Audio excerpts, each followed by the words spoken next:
Hello and welcome to my channel out the doubts. So guys, आज के इस video में हम क्लास 8th की माइलस्टोन की इंग्लिश की कोर्स बुक वॉल्यूम 2 का chapter number 7 the lumber room का पार्ट 3 लाइन बाय लाइन एक्सप्लेनेशन करेंगे। चैप्टर को अच्छे से समझने के लिए वीडियो को एंड तक देखिए। अगर आपने इस चैप्टर के पार्ट 1 और 2 नहीं देखे हैं तो पार्ट 3 को देखने से पहले पार्ट 1 2 देख लीजिए ताकि चैप्टर आपको अच्छे से क्लियर हो जाए। So without getting late, let us go to the video. Okay guys, तो चैप्टर के अंदर पिछली वीडियो में हमने बात की थी कि किस तरह से जो निकोलस नाम का लड़का है वो चुपके से जो लंबर रूम है, जो कबाड़ खाना है या फिर कबाड़ का जो रूम है उसके अंदर घुस जाता है।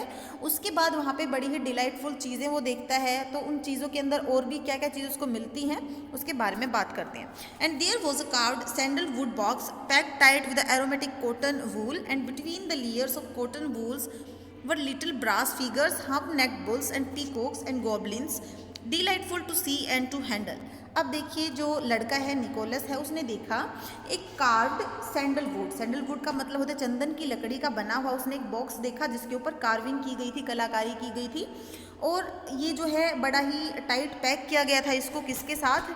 इसके अंदर थे कॉटन वूल के सुगंधित जो है कॉटन या फिर वूल थी यहाँ पे, और यहाँ पे जो कॉटन वूल थी, the layer of cotton wool. अब कॉटन वूल की लेयर्स के बीच में, उनकी तहों के बीच में ब्रास फिगर्स मतलब पीतल की कुछ वस्तुएं थी, जैसे कि हम्प नेक बुल्स था यहाँ पे, जो बैल होता है और उसकी गर्दन के ऊपर जो हम्प होता है, ऊपर उठा हुआ जो भाग होता है उसको हम्प बोलते हैं। और उसने देखा पीकॉक्स देखी, गोब्लिन्स देखी, और ये सब कुछ देखना बड़ा ही डिलाइटफुल था और इसके बारे में सोचना उसको बहुत अच्छा लग रहा था। Less promising in appearance was a large square book with plain black cover. अब देखिए उसने क्या देखा, निकोलस ने देखा कि एक बुक है जिसका कवर काले रंग का है और बुक जो है वो स्क्वायर है। अब ये जो बुक है वो देखने में लेस प्रोमिसिंग है, मतलब ज़्यादा अट्रैक्टिव नहीं है, बिल्कुल सिंपल साधारण लग रही है। Nicholas peeped into it. अब निकोलस क्या करता है, इस बुक के अंदर झांक के देखता है। पीप का मतलब होता है झांकना।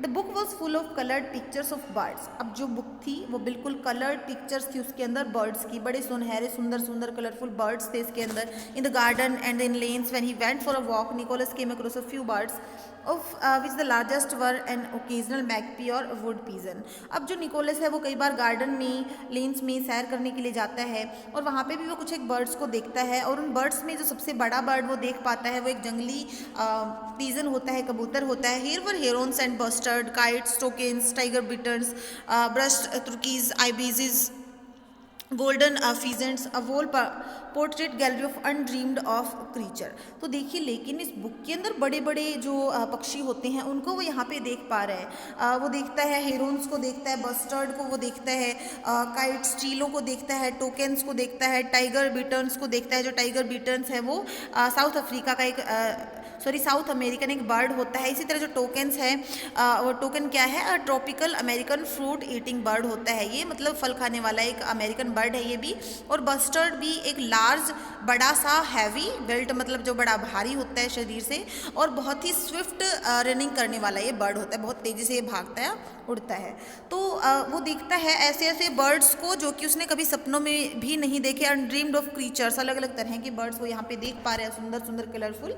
And as he was admiring the coloring of the mandarin duck and assigning a life history to it, the voice of his aunt loudly calling out his name came from the gooseberry garden। अब जैसे ही जो Nicholas है वो इस book के अंदर पक्षी जो मैंड्रीन जो डक है, जो बत्तख है, उसको एडमायर कर रहा था, उसकी प्रशंसा कर रहा था मन ही मन, और उसकी लाइफ हिस्ट्री के बारे में सोच रहा था।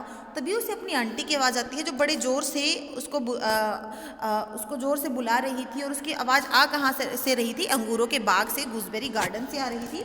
She had grown suspicious at his long disappearance and had leaped to the conclusion that he had climbed over the wall behind the sheltering screen to the lilac bushes।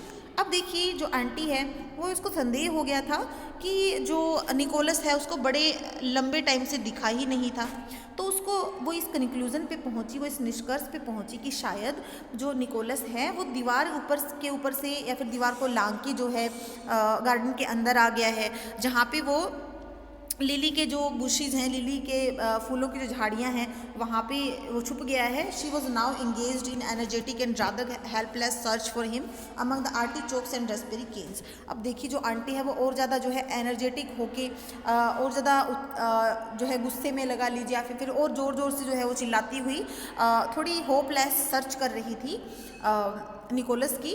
उसको उम्मीद नहीं थी कि वो उसको मिल पाएगा, क्योंकि वो कहीं ना कहीं झाड़ियों में छुप गया होगा, क्योंकि जो बाग था वो बहुत ही गहरा था। तो वो उसको आर्टिचोक्स और रास्पबेरी केन्स के बीच में ढूंढती है।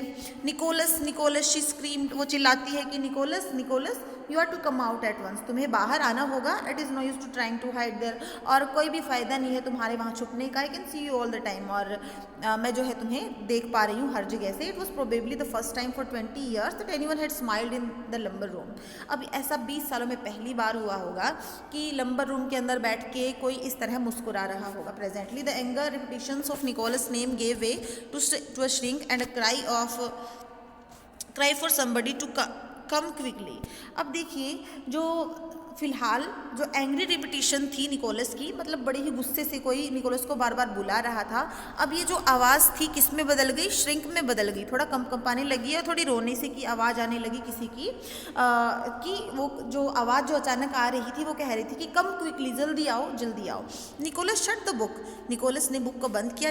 Restored it carefully to its place, इसको दोबारा से उसकी अपनी जगह पे रख दिया बड़ी सावधानी से। इन अ कॉर्नर, एक कोने में। And shook some dust from a neighbouring pile of newspaper over it, और इसने जो है एक धूल से भरे हुए जो न्यूज़पेपर का एक पाइल था, एक पूरा एक बंधा हुआ, एक तरह से हम कह सकते हैं बंडल था, उसको उसने थोड़ा हिलाया। Then he grabbed from the room, और तब वो कमरे से बाहर निकल गया। लुक्ड द डोर, बड़ी मतलब वो चालाकी से धीरे धीरे जो है कमरे से बाहर निकलता है। डोर को दोबारा से वो लॉक करता है, और and replace the key exactly where he had found it, और उसने चाबी को बिल्कुल उसी जगह पे रख दिया जहाँ पे इसको ये मिली थी। His aunt would still calling his name when he sauntered into the front garden. अब जो आंटी है वो अभी तक उसके नाम को पुकार रही थी जब तक वो गार्डन के सामने पहुंचा। Who is calling he asked, कौन बोल रहा है, कौन बुला रहा है, उसने पूछा निकोलस ने। तो आवाज़ आती है मी, मैं। Came the answer from the outer side of the wall, और दीवार की दूसरी तरफ से आवाज़ आती है, आंसर आता है कि मैं बोल रही हूँ। डिडंट यू हियर मी, क्या तुम मुझे नहीं सुन रहे हो? I have been looking for you in the gooseberry garden, मैं तुम्हें गुसबेरी गार्डन में ढूंढ रही थी। And I have slipped into the rain water tank, और मैं जो है फिसल के रेन वाटर टैंक में गिर गई हूँ। Luckily there is no water in it, और भाग्यवश चलो इसमें पानी नहीं है। But the sides are slippery, लेकिन जो इसकी साइड्स हैं वो बहुत ज़्यादा फिसलन वाली हैं। And I can not get out, और इसलिए मैं बाहर नहीं आ पा रही हूँ। Fetch the little ladder from the under the cherry tree, तो जाओ और जो चेरी का पेड़ है उसके नीचे जो लैडर, जो सीढ़ी रखी है, उसको लेके आओ। I was told I was not to go to in to the gooseberry garden. तो जो निकोलस है वो बड़ी जल्दी से जवाब देता है। निकोलस प्रॉम्प्टली का मतलब होता है बड़ी जल्दी से जवाब देना। तो कहता है मुझे तो कहा गया है कि मुझे तो गुसबेरी गार्डन के अंदर जाना ही नहीं है। I told you not to and now I tell you that you may, हाँ मैंने तुम्हें पहले बोला था कि तुम्हें नहीं जाना, लेकिन अभी मैं बोल रही हूँ तुम जाओ। Came the voice from the rain water tank, rain water tank से ये आवाज़ आ रही थी। रादर इम्पेशेंटली, मतलब बड़ी ही अधैर्य वाली आवाज़ थी। मतलब क्योंकि जो आंटी थी वो टैंक में फंस गई थी, तो वो बड़ा एकदम उसका जो एक तरह से उसका जो पेशेंस था वो ख़त्म हो चुका था, और वो इम्पेशेंसली जो है बुला रही थी उसको। Your voice doesn't sound like aunt's, और तुम्हारी आवाज़ तो बिल्कुल भी मेरी आंट की तरह, मेरी खाला की तरह नहीं लग रही है। ऑब्जेक्टेड निकोलस, जो निकोलस है वो उसको ऑब्जेक्ट करता है। You may be the evil one tempting me to be disobedient, और हो सकता है कि तुम कोई चुड़ैल वगैरह हो, कोई ईवल हो, कोई बुराई हो, और हो सकता है तुम मुझे मोहित करने की, आकर्षित करने की कोशिश कर रही हो। और aunt often tells me that evil one tempts me and that I always yield. तो आंट जो है अक्सर कहती है कि जो ईवल है वो मुझे मोहित करती है और मैं हमेशा जो है हार जाता हूँ। This time I am not going to yield, लेकिन इस बार जो है मैं नहीं हारूंगा बिल्कुल भी। डोंट टॉक नॉनसेंस, क्या बकवास कर रहे हो, और ये बकवास मत करो। Set the prisoner in the tank, अब जो टैंक के अंदर जो कैदी बनी हुई थी आंट, वो कहती है कि नॉनसेंस बातें मत करो। Go and fetch the ladder, जाओ और लैडर को, सीढ़ी को लेके आओ। Will there be strawberry jam for tea, ask Nicholas innocently. बड़ी ही मासूमियत से निकोलस पूछता है कि फिर चाय के साथ हमें स्ट्रॉबेरी जैम मिलेगा? तो सर्टेनली देयर विल बी, हाँ निश्चित रूप से मिलेगा। सेट द आंट, आंट ने कहा। Privately resolving that Nicholas should have none of it, लेकिन वो प्राइवेटली अपने मन मन में इस बात को कहती है कि मैं जो है निकोलस को वो जो जैम है वो नहीं देने वाली हूँ। Okay students, come to the next page, page number 5। Now I know that you are the evil one and not aunt. अब तो बिल्कुल मुझे पता चल गया कि तुम कोई आंट नहीं हो, तुम तो क्या हो, कोई चुड़ैल हो। शाउटेड निकोलस ग्लीफुली, बड़ा खुश होके जो निकोलस है वो चिल्लाता है। When we asked aunt for strawberry jam yesterday, she said there was not any. जब हमने कल जो है आंट से पूछा था स्ट्रॉबेरी जैम के बारे में, तो उन्होंने कहा था कि नहीं बचा हुआ है strawberry jam. I know that there are 4 jars of it is in the store cupboard. और मेरे को ये भी पता है कि जो जैम की जो 4 जो जार्स हैं, 4 जो बोतलें हैं, वो कबर्ड में, स्टोर कबर्ड में रखी हुई हैं। बिकॉज आई लुक्ड, क्योंकि मैंने देखी थी। And of course you know it is there, और तुम्हें भी ये बात पता है कि वो वहाँ पे हैं। बट शी डज़ नॉट, लेकिन जो मेरी आंटी है उसको तो पता ही नहीं। Because she said there was not any, क्योंकि उन्होंने तो कहा था कि कोई है ही नहीं, एक भी नहीं बची हुई है। There was an unusual sense of luxury in being able to talk to an aunt as the one was talking to the evil one. But Nicholas knew with childish understanding that such luxurious were not to be overdulged in. अब देखिए, जो aunty के साथ उसको, aunty को के साथ एक चुड़ैल के रूप में बात करना निकोलस को बड़ा अच्छा लग रहा था, बहुत इन्जॉय कर रहा था वो चीज़ को। लेकिन उसको ये भी पता था कि उसकी जो ये चाइल्डिश जो अंडरस्टैंडिंग है, ये जो बेतुकी वो बातें कर रहा है, वो जो है ज़्यादा लंबी जो है खींचनी नहीं चाहिए। ही वॉक्ड नॉइसली अवे, वो आवाज़ करता हुआ वहाँ से खिसक जाता है, चला जाता है। And it was a kitchen made, और फिर एक जो किचन मेड होती है उनकी, वो इवेंचुअली रेस्क्यूड द आंट। वो इवेंचुअली ही जो है आंटी को बचाती है, क्योंकि aunt from the rain water tank, वो जो है आंटी को रेन वाटर टैंक से बाहर निकाल लेती है, क्योंकि वहाँ पे वो आई होगी और उसको आंटी की आवाज़ आई होगी, तो उसने उसको निकाला होगा। There was unusual tea that evening was partaken. उस शाम टी, जो पार्टेकन का मतलब होता है कंज्यूम की जा रही थी, जो चाय जो पी रहे थे, उस टाइम शाम की जो चाय थी वो क्या थी? इन अ फियरसम साइलेंस, बड़ी खौफनाक चुप्पी थी उस टाइम। मतलब सभी लोग बिल्कुल एकदम चुप बैठे थे। The tide had been at his its highest when the children had arrived at Jagborough Cove. अब देखिए, जो बच्चे थे वो जैकब्रो कोव से वापस आए थे। So there had been no sands to play on, और जहाँ पे वो खेलने के गए थे वहाँ पे जो है सैंड नहीं था, रेत था ही नहीं। किस कारण से? Circumstance that the aunt had overlooked in the haste of organising her disciplinary expedition. और कुछ क्या हो गया था कि जो आंटी थी, उन्होंने जो सामान, जो ज़रूरी जो सामान उनको देना था बच्चों को, वो आंटी ने अच्छे से वो मैनेज नहीं कर पाई थी, बहुत सारा सामान उसने नहीं दिया था। और उस टाइम जब वो जैकब्रो कोव पे जाती हैं, तो वहाँ पे जो लहरें वगैरह हैं पानी की, समुद्र की, वो बहुत ज़्यादा ऊंची उठी हुई थी, जिसके कारण रेत था ही नहीं, ज़्यादा आगे तक वो आई हुई थी, जिसकी वजह से बच्चे रेत में नहीं खेल पाए थे। द टाइटन्स ऑफ बॉबी के जो बूट्स थे वो बहुत ज़्यादा टाइट थे, हमने पहले पढ़ा था। Had a disastrous effect on his temper the whole of the afternoon. और पूरा जो है आफ्टरनून वो बहुत गुस्से में रहा, और बहुत ज़्यादा उसके ऊपर जो इन जूतों का असर था वो बहुत ही तीखा पड़ा था।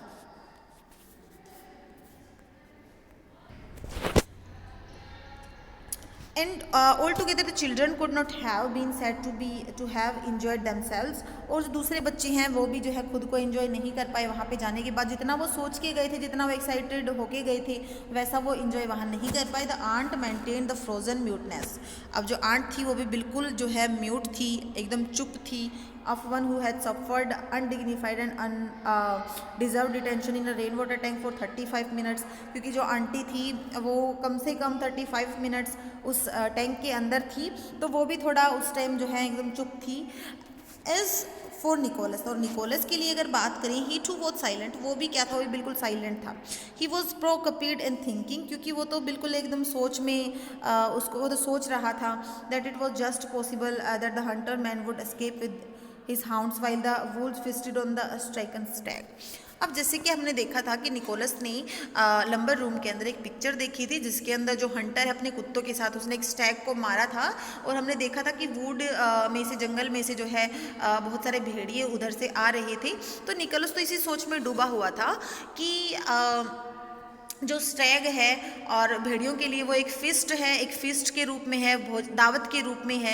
तो क्या जो हंटर मैन है अपने कुत्तों के साथ वो सेफली वहाँ से बच के जा पाएगा? कैसी कोई संभावना है उसके बचने की? वो ऐसा सोच रहा होता है, और जो कहानी है वो यहाँ पे ख़त्म हो जाती है। सो गाइज़, इस वीडियो में आज के लिए इतना ही। नेक्स्ट वीडियो में हम इस चैप्टर के क्वेश्चन एंड आंसर करेंगे। So thank you, have a nice day.